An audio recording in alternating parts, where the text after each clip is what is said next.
What's up, Everyday Blades? Now, you might be thinking, why does he have a stitch there? He's already reviewed the stitch, and you'd be right. I've already reviewed the automatic stitch made by Microtech here in the US.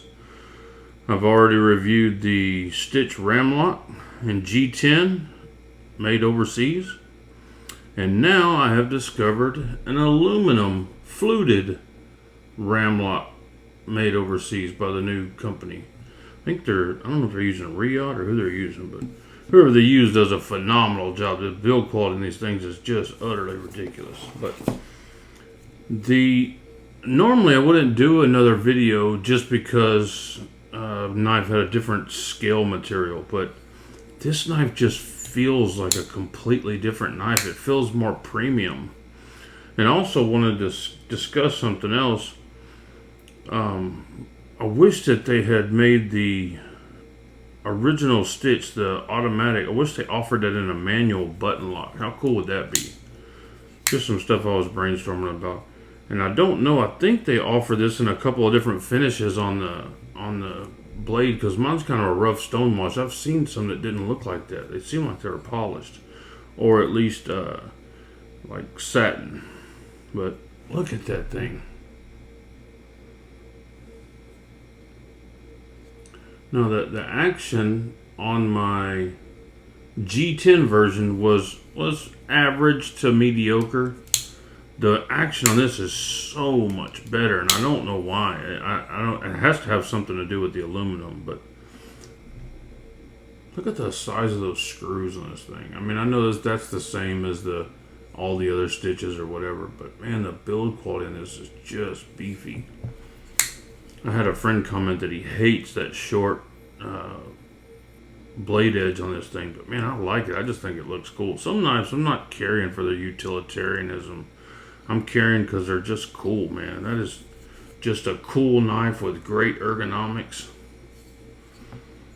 Big monster jimping on the back. I love thumb hole deployment knives, and this one allows you to do that very easily. The opening is still not perfect, right, on these. It's still the pressure that this Axis style lock puts on it rubs against a lot of metal. That whole width, see how shiny that is right there? That whole width of that is rubbing against the edge of that in there. So it drags quite a bit. I put oil on it. I put grease on it. I found it just does better, almost does better dry. Plus you don't have to worry about getting grease in your pockets and whatnot. But let's look at I don't know what the weight is of the original, but I know this one's heavier.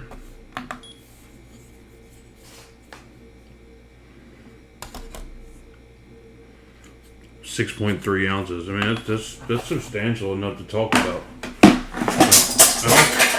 Whoopsie.